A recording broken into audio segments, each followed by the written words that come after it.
ക്ലാസ്സിൽ നമ്മൾ 20 വരെ പറയാൻ പഠിച്ചു അല്ലെ ഹിന്ദിയില്. അപ്പൊ ഞാൻ കഴിഞ്ഞ ക്ലാസ്സിൽ പറഞ്ഞിരുന്നു 20 എണ്ണം വെച്ചിട്ട് നമുക്ക് പഠിക്കാന്ന്. പക്ഷെ ചിലരുടെ സജഷൻ ഉണ്ടായിരുന്നു 20 എണ്ണം പറയുമ്പോൾ കുറച്ച് ബുദ്ധിമുട്ടുണ്ട് എന്നുള്ളത്. ഓക്കെ, അപ്പൊ അതുകൊണ്ട് തന്നെ നമ്മൾ ഓരോ ക്ലാസ്സിലും 10 എണ്ണം വെച്ചിട്ടാണ് പഠിക്കുന്നത്. അതുകൊണ്ട് തന്നെ കുറച്ച് സ്പീഡിൽ ഞാൻ വീഡിയോ അപ്ലോഡ് ചെയ്യാൻ ശ്രമിക്കാം കേട്ടോ.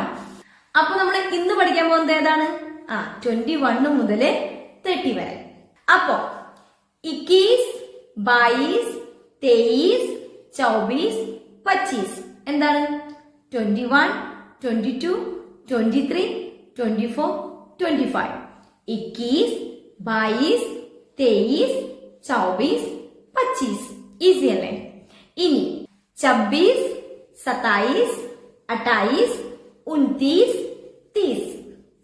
26, 27, 28, 29, 30.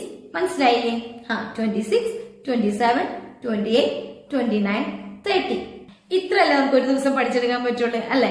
കേൾക്കുമ്പോൾ വളരെ എളുപ്പമാണ്, പക്ഷെ നമുക്ക് ഹൃദയമായിട്ട് വരാനായിട്ട് കുറച്ച് ടൈം എടുക്കും. അതുകൊണ്ട് തന്നെയാണ് ഞാൻ 20 എന്നുള്ളത് കട്ട് ചെയ്ത് 10 ആക്കിയത് കേട്ടോ. ഒരു ദിവസം നമ്മൾ 10 എണ്ണം വെച്ച് പഠിച്ചു പോവാം. ഓക്കെ, അപ്പൊ ഇനി അടുത്ത ക്ലാസ്സിൽ 31 തുടങ്ങി 40 വരെ പഠിക്കാം. ഓക്കെ.